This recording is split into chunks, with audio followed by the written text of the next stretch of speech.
Okay, well, my name is Reba Carroll, and I'm an Assistant Director of Career Advising at the Stuckert Career Center at the University of Kentucky. So today what I'll be presenting is part of the Graduate and Professional School program. And today we're going to be talking about letters of recommendation and how to acquire strong letters of recommendation and what that is all about as part of this program. So I'm going to start by sharing a screen with you of PowerPoint to sort of guide our discussion. This session is being recorded, so you'll be able to go back at any time and review this material. So let's go ahead into the share screen here, if it will allow me to do that. There we go. So how to acquire strong letters of recommendation. So a little bit of housekeeping just before we get started here.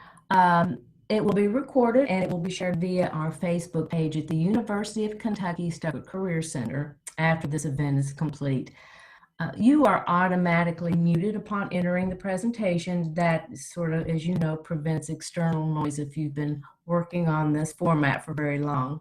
We do invite your comments and questions in the chat box, and the chat box is available at the bottom of your screen, of course. So at the end of this session, we'll review and answer any questions at the end of the presentation.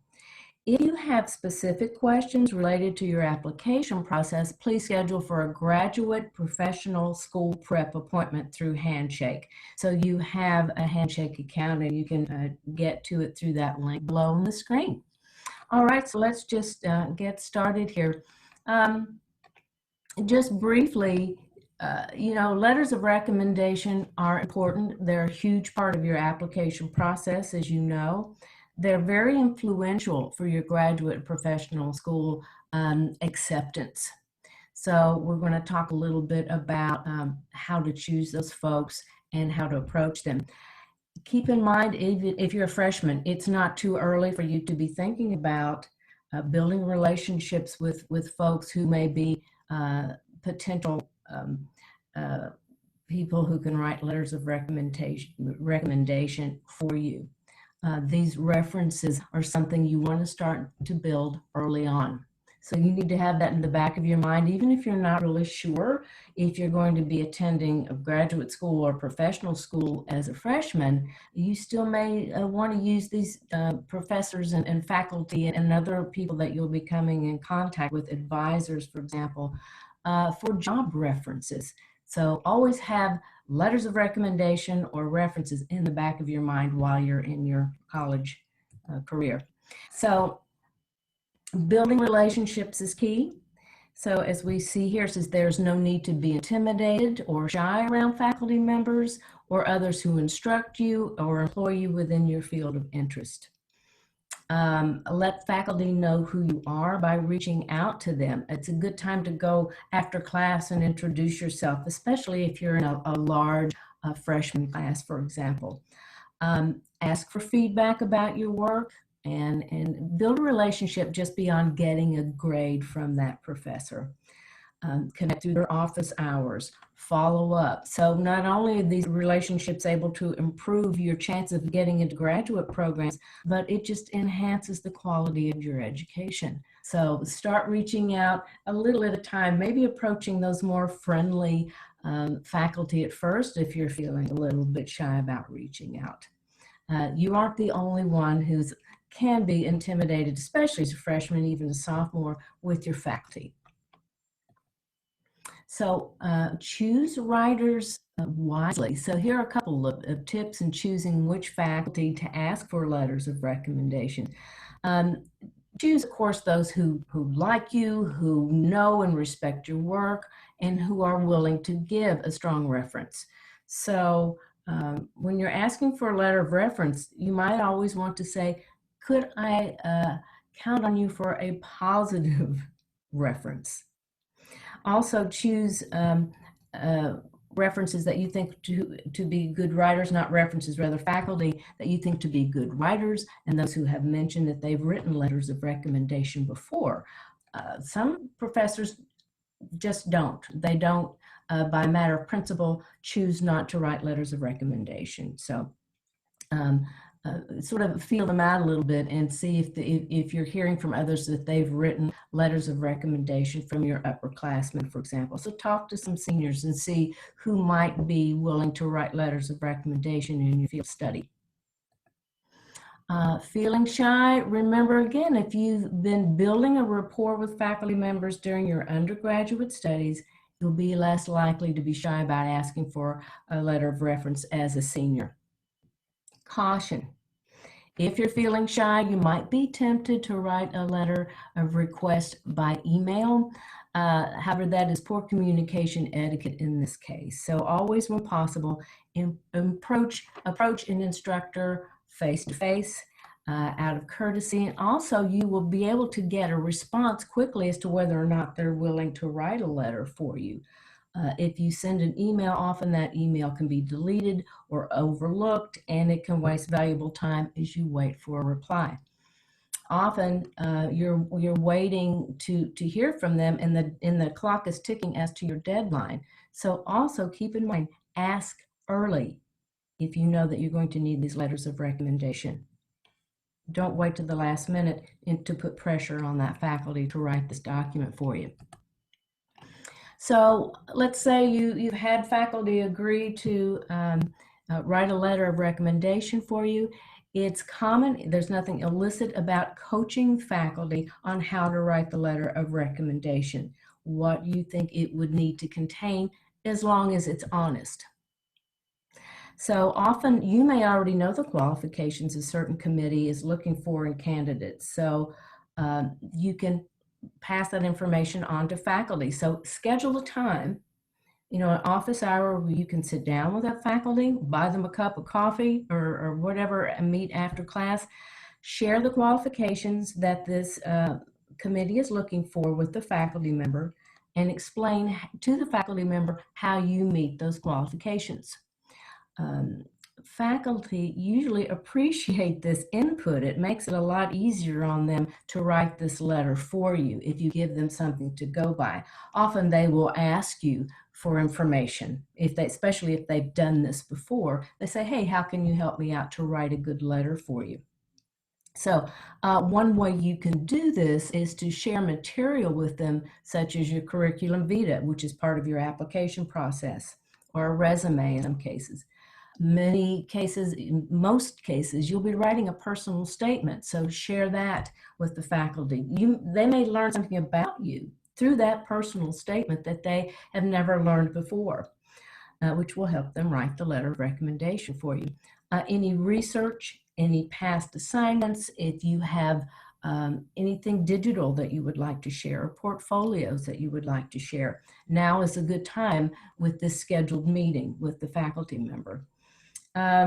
These serve as reminders, again, of the quality of your work, your character as a scholar, and they can also clearly reveal your intent and your future career goals, which would look wonderful in the letter of recommendation by faculty, where they're stating that your career goals are solid and that you would be a good candidate for their program.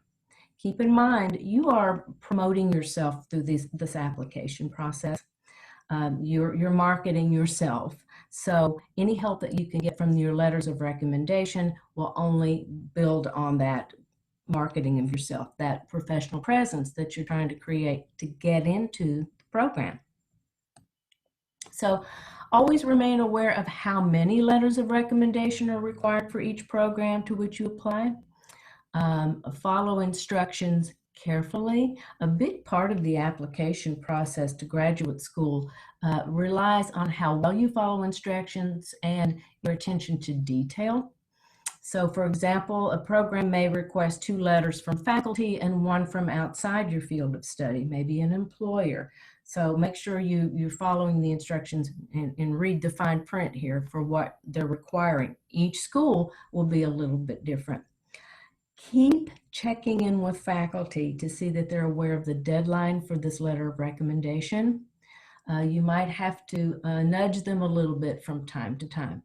Now, as we know, professors get busy. They may have forgotten that they agreed to write this letter of recommendation. So a great tip here, always have a backup person. In other words, if you need 3 letters of recommendation, ask for 4. Just in case someone drops the ball along the way, not intentionally, but you know, faculty, as I said, they are busy. Have a backup in case they don't follow through and meet the deadline, that you have an additional person writing a letter of recommendation for you. That's a very wise tip. It happens all the time. So let's say all is well, you have your letters of recommendation and they've been sent forward. Always send thank you notes to those who've written letters of recommendation for you out of courtesy. When I'm talking about a thank you note, I mean a handwritten note that's been delivered by traditional mailing or handed to the writer through maybe their administrative assistant. It's not something you're going to hand to them yourself. An email can work. It's nice to get those, of course, but you want to show a more formal style. That way, when you're gone, your name is still in front of that faculty member, because when we get these things, we hang on to them. Okay, you want to keep your name out there. You want to reach out, especially if you have been accepted into a program, with a thank you note, for sure, for being part of that acceptance through that letter of recommendation. Down the road, you may want another referral from the same person for a job or another school program. So make sure you follow through with gratitude, and you do it in a handwritten, formal way. Trust me, this will carry a lot of weight with that faculty member. They will remember it, and you're more likely to get another referral from them in the future if you need it. So we're going to look at any questions that you may have shared with me. No questions, it looks like. Okay, so let me go back to the screen where I can give you some information about the Career Center. So we are located at 408 Rose Street. We are right across the street from the Singletary Center for the Arts, if you know where that is. Obviously, at this point, we're working remotely, but we'll expect to be back on campus soon, so you can make appointments with us through your Handshake app. Even after you graduate from the university, you will always have your Handshake account. So you can reach us through that account for all kinds of resources, but also to schedule an appointment. We are working with students for a year now after they graduate. So you can work with us up from your graduation date for a year. After that, you'll be reaching out to the UK Alumni Association. Once you become a member, you get 2 free visits with them per year. All of your visits with us at the Stuckert Career Center are free. So you have our phone number here. You have our email. You can reach us through Facebook and through Twitter. And we have drop-in hours that are virtual now, Monday through Friday, noon to 4 p.m. And if you look at the bottom, you can see the Zoom link to that. There will always be someone in that waiting room for you. So drop-in hours are 10 to 15 minutes long. So if you need more discussion about the topic today, or just to talk about the application process for graduate and professional school, drop in and talk with one of us there. We all have a shift Monday through Friday. Again, I'm Reba Carroll. This is my email and my office number. Please feel free to contact me and make a handshake appointment if I haven't covered enough detail for you for this program, or just to chat about your career and your future. It's been great presenting with you today. Thank you for sharing and coming in.